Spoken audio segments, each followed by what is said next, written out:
Welcome to Media Makers Spotlight from women in film and video in Washington, D.C. We bring you conversations with industry professionals for behind the screens, insight, and inspiration. Welcome to Media Maker Spotlight. I'm your host for this episode, Tara Jabbari, and our guest is Benjamin Byron Davis. Thank you so much for coming on. We're here to talk a little bit about Borderlands, but I also wanted to ask you a little bit about your career and all the things, like all your background in theater and directing and your friendships and things like that, because I got a little bit of your bio and I did a little bit of research. You've been in a lot of stuff that I really like, and I got to geek out a little bit. We'll get to it.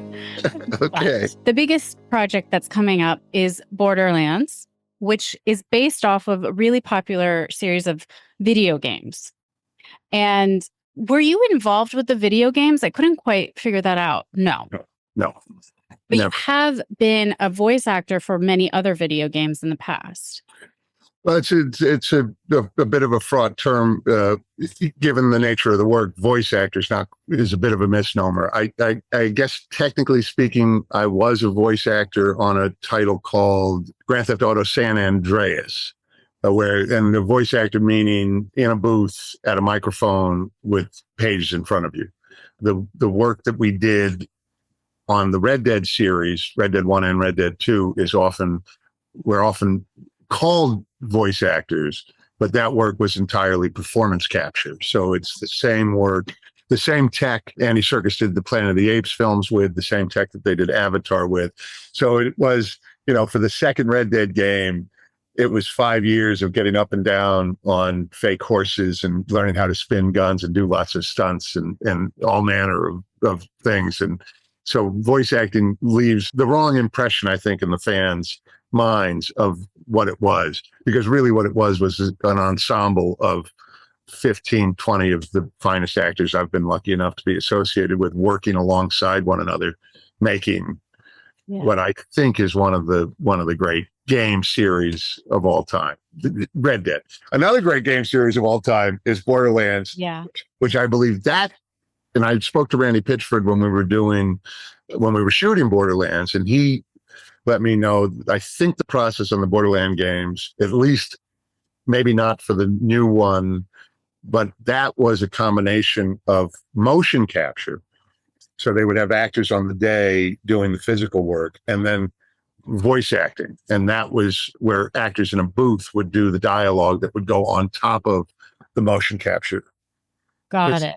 It's really wonky, but I do think it helps to know.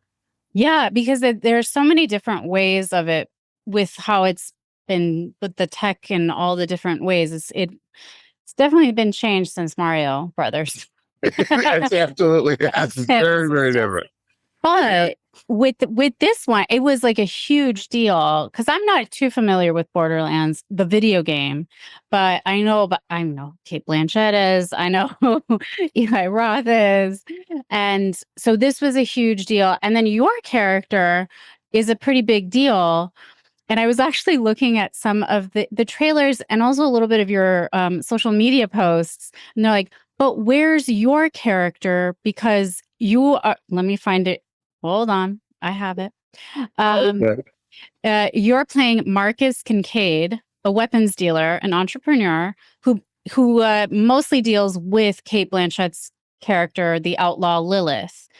And there was a couple of comments that are like, "Where's Marcus's centered trailer?" Because there was a couple that concentrated on Lilith or, Jack Black's little robot character or something. And they're like, Marcus is actually a pretty important character throughout the video games. So can you share a little bit about your character? Well, Marcus in the game and in the film is a jack of all trades to a point. He runs a munitions company. He's an arms trader, an arms dealer, and he also has a bus that he travels around Pandora on. And typically in the games, where he is played and has been played for a great many years by a wonderful actor named Bruce DuBose, whose work was my North Star in everything. And he's always the narrator of the games as well, and is a bit of an unreliable narrator. As we find him in the game, we meet him where we do in the bus that he's typically associated with, alongside Lilith, who he is also quite associated with. Beyond that, fans will get to see him in environments that they're familiar with him. When I got the audition to play Marcus, and that was really my first sort of foray into who this guy was, and I saw the character design, and then I listened to him, and I was like, I think I might be able to deliver on this. And yeah, one thing led to another, and about 3 months later, I was in Budapest opposite Cate Blanchett in one of the coolest leather jackets I've ever seen. So life is good. Yeah. Was there any reservations? Because there's a lot of pressure with such a fan base with these video games, or something that existed before, whether it's a book series, a video game, or if it was a previous film from a different country and it's being turned into something else. Were you a little hesitant, like any fans of Bruce's work and you're like taking the role, anything like that? Oh, I was certainly cognizant of it, and I viewed it as a responsibility. And I continue to view it as a responsibility, in the sense that when I have an opportunity like this one to highlight the work that this is based on, I will. And the character that Bruce created is so dynamic and so fun. It was a great challenge, but it was a great honor to get a chance to try and help translate that character into another medium. And one of the things that's great, I think, about these adaptations is they can drive audiences to the original material that might not have found it otherwise. I think The Last of Us is an example of that. I think Fallout that just came out is a great example of that people saw that show and then they wanted to go spend more time in that world, and it brought them back to games that they might not have engaged with. So on that level, I hope that we can be an ambassador to a new generation of fans for the source material. But yeah, it was certainly front of mind. And it wasn't just front of mind for me, it was front of mind for all of the actors. And I'm going to go even further and make clear, it was front of mind for Eli. It was front of mind for everybody in the design crew. These sets, these vehicles, the weapons, these fans of the game will, when this becomes available for them to pause and zoom and look, and they are going to find that a maniacal attention to detail and respect for the source material that I think for a general audience is not necessarily something that they are even aware of. But for an audience that's been invested in this property for a very long time, I am quite hopeful that they will feel seen and honored, and I hope very much that they enjoy what we were able to put together. That's a good point, because there is now this ability that theoretically they could have the video game in one screen and then they could have it on Blu-ray on another. Don't give them any ideas. You know what I mean? Like, there are fans that really get into it and all that stuff. So they're like, oh, good job. They did do that. And the set designers and the costume designers are like, yeah, we know, because we know you would do that. Yeah, and so that's great to hear that you guys took it really seriously. And you have a good point, because you are ambassadors to a whole new audience members who would become new fans to the original work. Like me, like I didn't know about the video games. And I was like, oh, what's this? And I'm like, huh. But now I wanted to touch base on some of your other works and of your other experiences. I learned that you have a long friendship with the filmmaker James Gunn. Yes. James and I met 25 years ago. Okay. So I'm going to say I was at the time an actor in a theater company called Zoo District out here in Los Angeles. And another actor in that company was an actor named Jenna Fisher. And Jenna was married to James. And my recollection of meeting James was I was doing a show called The Master of Margarita, where I was playing the devil. And so I was feeling very powerful. Okay. And there was some party, and Jenna's husband was at it, and he had just sold the screenplay for Scooby-Doo. And I thought that was the goofiest thing I'd ever heard in my life. And I wanted to meet the guy that had written the movie Scooby-Doo. Yeah. And that was my first meeting with James. So I've been very lucky to know James, to work alongside James. And to one side of that is the work that I've got to do alongside him as well. So getting to know him as a friend, as a person is, I feel very fortunate. Getting to work with him as a colleague is beyond my wildest dreams. I know that you guys worked on with him with Guardians of the Galaxy. Yeah. And then you also worked with him on like the indie project, the Belko, is that how you say it? Experiment. Yeah. So I was like, oh, that is interesting. And the Belko experiment was made while he was still making big budget films for Marvel and Disney and stuff. So I was curious, as a person who's working with someone in the industry, like in charge, as a writer and a director and a producer, they have so much responsibility, and they are being, quote unquote, like a big shot, having all this money and all this responsibility for Marvel and Disney, Guardians of the Galaxy, for instance. And then they still want to be like, no, I want to do this indie thing, which is kind of I want to see the movie. I remember I was like, oh yeah, I did want to see this movie. I still haven't seen it.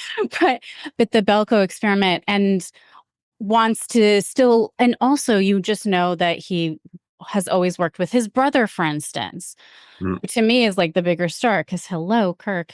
We're gonna get to that. And stuff like that. But it shows to, have you seen that versus somebody else who might have been like, you might be like, oh, the ego has hit them and it's not going to be as successful. You should watch yourself. Have you seen that?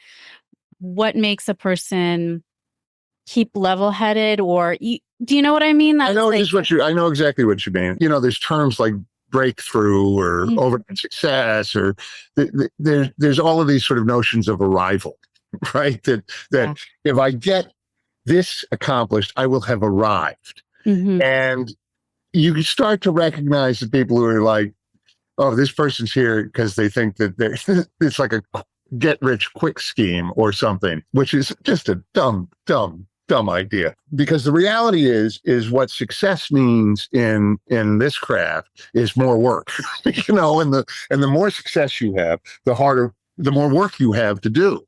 Now, hopefully you understand that, and that's you are, pardon the expression, a pig in shit when you are filled with work. James is one such.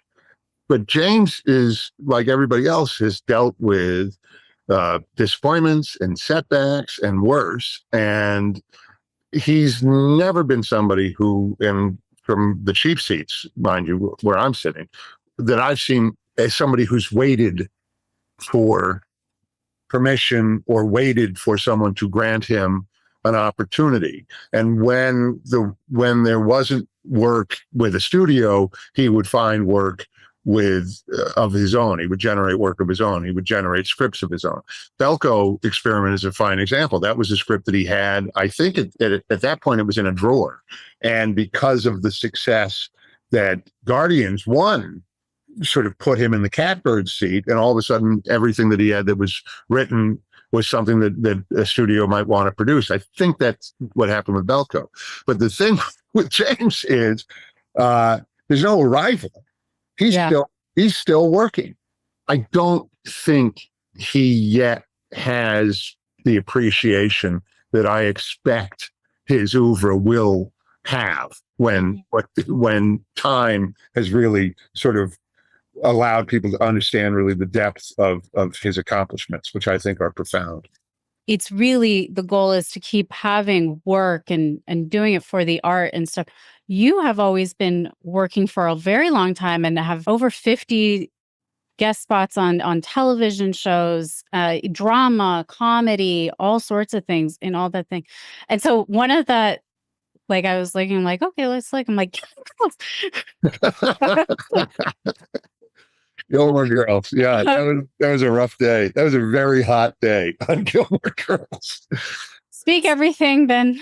Tell me everything. What's it? What happened? You were a truck driver? I was a tow truck driver. It was the final season, it was season 7. So Amy Sherman Palladino was no longer there. There was a different showrunner, a different writer. But the thing was, it was season 7. Yeah. Right? The scripts for Gilmore Girls, a script for an hour-long television show is supposed to be about 45, 50 pages long. The script for Gilmore Girls, I have it somewhere, is I think 80 pages for 45 minutes of television. 80. It's a screenplay is 110, 120. This is for an episode of TV, 80 pages. And so the only note that I had on this 95-degree day on the back lot, and if it sounds like I'm complaining, I am, but understand I'm complaining within the aegis of I'm living my dream. But within living my dream, this awful thing happened, which is I had to work on this. I'm sweating like a stuck pig. I'm wearing this Carhartt shirt. I was off book. I was pretty sure I was off book, but I was not off book the way you need to be off book to do 80 pages. So who was the director? Anyway, she came up to me after the first take and she was like, it's, you got to think Noel Coward. You know, it's like, I don't think this is Noel Coward, but okay. And I prided myself in you never have to give me the same note a second time. That was from starting in the theater. It was absolutely critical in my mind that if a director gives me a note, they only have to give it to me once. And I managed a good 10, 12 years until Gilmore Girls, when the note was faster. And then I went faster, and then the note was faster, and then faster and faster. And I kept getting the note faster, faster, faster, to the point where it became a vocal exercise. And the thing is you're working opposite these actors that have been on this show for 7 years. So they're all in the gear of, and you're just trying not to screw it up, which eventually you did. But so I'm delighted that I get to be a part of Gilmore Girls. I know how beloved Gilmore Girls is. I oddly will get people that are like, tow truck driver. Like, I was wondering. It's the two most unexpected things in my career that people get excited about is tow truck driver in Gilmore Girls. Like, I'll get letters, people want an autograph for tow truck driver. And then the other one is I did a day's work as an extra on an episode of Drake and Josh, which blows people's minds. They're like, you were the guy in the line in the thing? And I'm like, yeah, that was me. So you don't ever know. You never know. Yeah, that was the other. Well, and also the director was Lee Shallett Shamel. Lee Shallett Shamel, who directed a ton of those. She is an absolute pro. And her note to me, every take was faster. Yeah. And the episode you're in is The Long Morrow. Oh, that was dramatic. The Long Morrow. And Sean had to do a stunt that day, right? He drove a car through. Probably. He was Kurt. Yes. But there were you were in Parks and Rec and Bones and all sorts of stuff. So, and then you're also in another part of the Marvel universe, but as a different character. Yeah. Do you have people come up to you and you're like, oh my God, you're from, and you're like, you think you know what they're going to say? And you're like, oh, this is going to be a Gilmore Girls fan. And then they're like, Ant-Man, and you're like, oh, did not see that coming. And then 2, do you have advice for people who want to start working and going on auditions and things like that? What it is like when you are the guest and when you are sort of seemingly like the background or like an extra and things like that, you keep getting work. So that kind of advice. Well, there's a lot there. Yeah, it does happen where people are like, I think I know this guy. I don't know where he's from.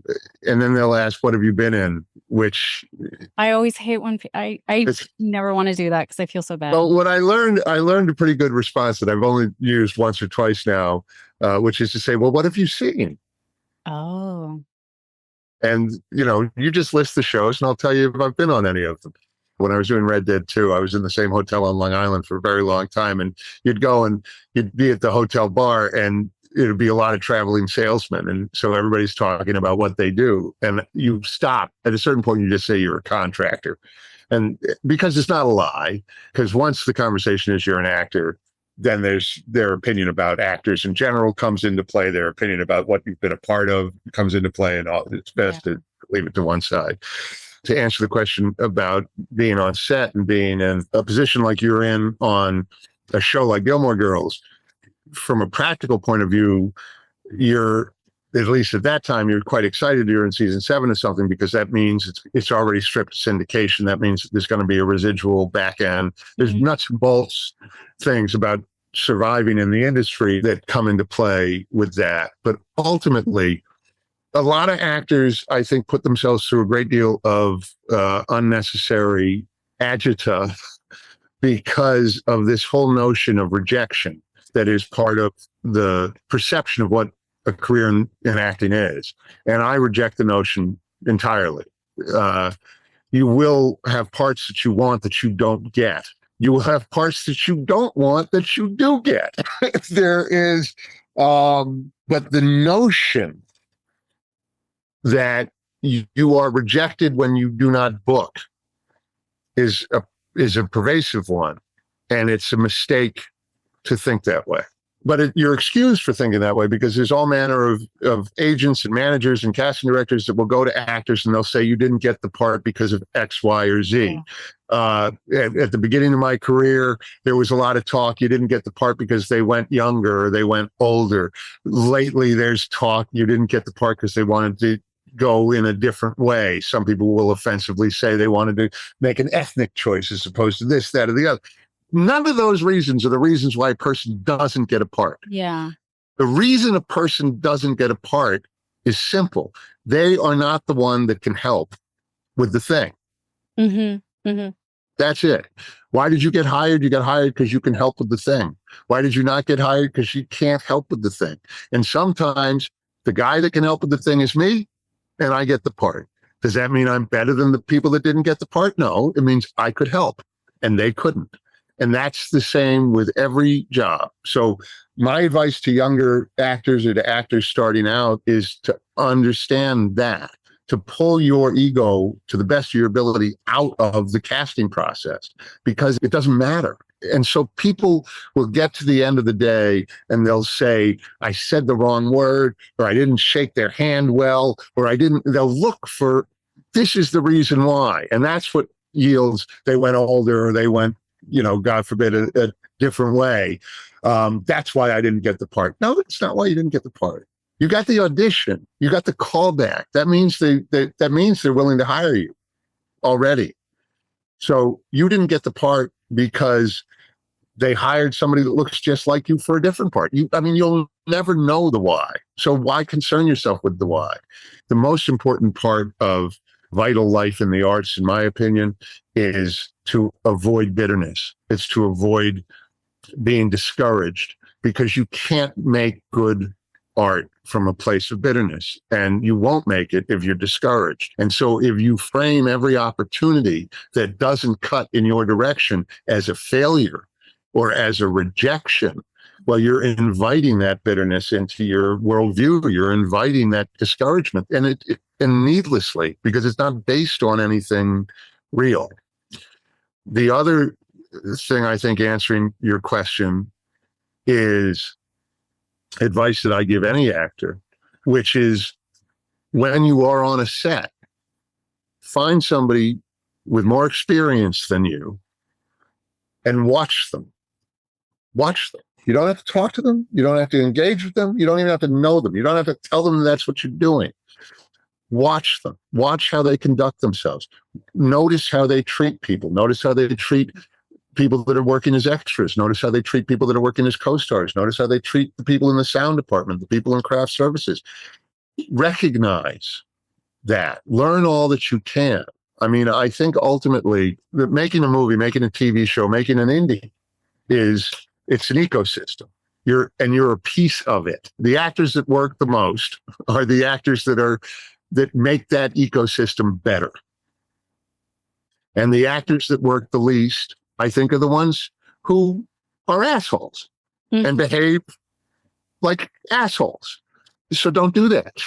And I think if you find an actor you admire on set, you're going to find that most in my experience, the sort of higher up you go on the food chain, the better behaved everybody is. There is just sort of this threshold of people that are sort of backbiting and nasty and zero sum gain kind of, but that's just an element of the ecosystem. Most of the people that I've been lucky enough to work alongside do it because they love telling stories. Mm-hmm. And if that's what you're doing it for, it's a great job. I wouldn't trade the road I've walked with anybody. Oh, that's a lovely way of putting it. Thank you. I haven't heard that refusing the notion of rejection. That's a really great way of putting it. Honestly, you can use it for a lot of other professions as well. Also, just watching someone with more experience and observing them. That's a really great one. Also makes you feel like a spy. I like it. Well, my grandfather, Malcolm, would say that which you admire, you cannot help but emulate. Mm-hmm. Mm-hmm. Which is a double-edged sword, right? So you have to be very cautious with what you admire because you will emulate it.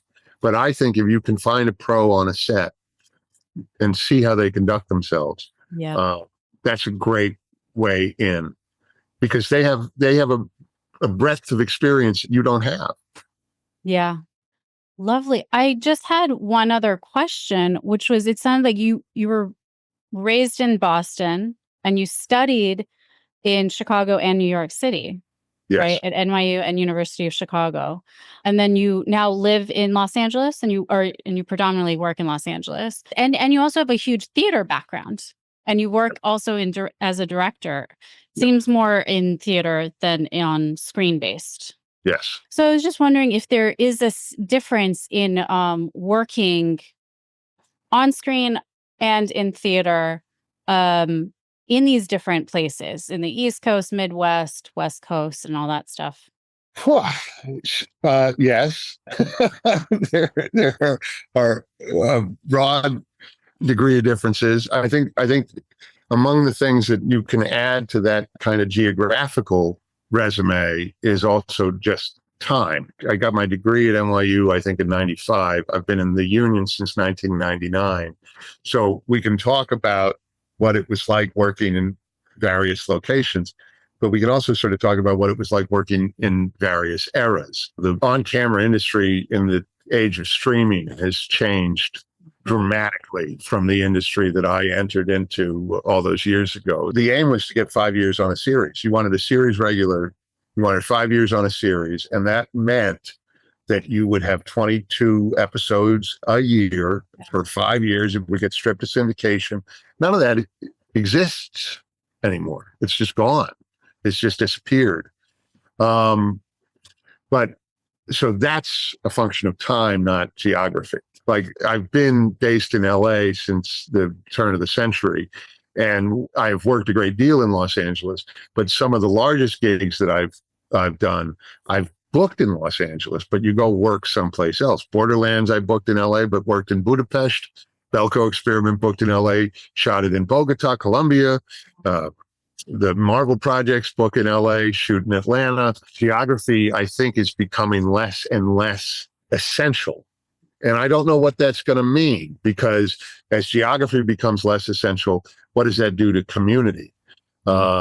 And is that community an essential element of the way these projects are made? We don't know the answer to these questions, but this is the environment of the profession as we find it. When I made the decision to move from New York to LA, I had gotten out of NYU and I was doing a lot of work in off-Broadway, a lot of work in theater, some off-Broadway. The last show I did was with a company, I don't know that it still exists, called New York Theater Exchange. We worked at the Classic Stage Company at 13th Street Theater, a wonderful play called Bloody Poetry. Mm-hmm. And we loaded in on the back of a show called Sideman that Edie Falco was in prior to The Sopranos, and there's a lot of heavy hitters in that show. And that show moved from off-Broadway to Broadway. And when it did, the actor that was playing the young lead was replaced by an actor from Hollywood in that role. And that had started happening more and more. And so at the moment that I moved out here, it seemed very clearly that if you wanted to get on Broadway, you weren't going to get on Broadway going from off Broadway to Broadway. At least to me, and at that moment in time, that's what it looked like. Yeah. And I wanted to get paid, and I wanted to get health insurance, and I didn't see that happening in New York. And I moved out to LA and heard they needed another actor here, and I came. Yeah. And who knows? You make these choices. Maybe if I stayed in New York, things have gone a different way. Maybe not. Ironically, one of the largest opportunities in my career was this Red Dead Redemption video game series. I booked it. The first one I booked in LA. Mm-hmm. The second one shot in New York. And I don't know that I ever would have booked it if I'd stayed in New York. So you can only make sense of these things looking backwards. In terms of the differences between acting on film, acting on camera for television, acting in performance capture, acting on stage, there's differences to all of them, but the root of all of it is honesty. Yeah. And if you can find something honest in your work, it'll play on stage, it'll play on camera, it'll play in performance capture. Just getting out of the way and just being present and honest, which is not easy. And you have a good point. Things have changed, and with all the different ways of streaming and geography is different. And also, we learned through COVID, things are being changed. Like people were filming virtually also. Yeah. Is there anything else that you wanted to share or touch on that we haven't really discussed? Yeah, I do think things are changing, but I will say, at least in my experience, much of the change that's happening is still centered around acting. It's still performance capture is still centered around the acting. And so the thing that I hope that we don't lose with all of this remoteness and the fact that we can shoot things independent of each other is that sense of community that we talked about earlier. Acting is not something that you can do by yourself. Acting is something that happens in between two performers. It's not something that one performer does. It's my connection to you right here. Even this virtual connection. What's happening between us is what acting is. It's not anything that I'm doing. It's not anything that you're doing. It's the fact that we're connecting. To me, that's where it is. So my hope is, as technology changes, as geography becomes less determinative, that we do not, in all of that, lose sight of the fact that the human connection is the most essential element, in my mind, to telling stories honestly. I was reading some other articles and stuff, and they were saying one of your first scenes in Borderlands is with Cate Blanchett. And she was saying, I was so happy to have finally another person to do a scene with, because apparently she was doing it with like a robot or like somebody. She had a trash can for about a week before. Yeah. Which, I mean, I was like, I don't know. I saw like she was with Kevin Hart the whole time in the trailer. I don't know. But it showed like, yeah, it's annoying, I'm sure. Or even, I think it was like Lord of the Rings. Some of the actors, they really bonded, but there was one or two actors who had to film by themselves in a green screen because they were either really tall or really small or something like that. And then they're like, I didn't get to bond with everyone else because I was sort of like kept by myself. And you can't tell as a viewer, they did such a great job. But for the actors, they were like, I was, they didn't get to get the tattoo or something like that, And Cate was like, oh, thank God there's somebody else here and I can actually work off of. Yeah. Well, that was, making, doing anything to make Cate stay better is high on my list of things I'd like to do. I'm an enormous. Sounds like you did. Well, I'm an enormous fan of hers. And you want to talk about serving a craft. She is an example I think any actor should hope to emulate, both in her conduct on set and her work on camera. Mm-hmm. She has got one of the greatest careers in the history of cinema. Mm-hmm. And I think she is just shown us the tip of the iceberg. I am amazed by her. And so, to go from lockdown to working with her, I recommend it. I recommend it. But I was smitten with her the day I met her. I'll be smitten with her till the day I die. I stand Kate. That's lovely to hear. Well, thank you so much, Ben, for your time. It was such a great pleasure to talk to you. I really appreciate your time. And thank you so much. I'm delighted to be here. Thank you so much for having me. Thanks for listening to Media Maker Spotlight from Women in Film and Video. To learn more about WIF, visit F as in Frank, V as in Victor.org. This podcast is created by Sandra Abrams, Candace Block, Brandon Ferry, Tara Jabbari, and Jerry Reinhardt, and edited by Michelle Kim and Inez Perez, with audio production and mix by Steve Lack Audio. Subscribe to continue learning from more amazing media makers. Please visit MediaMakersSpotlight.com for more information.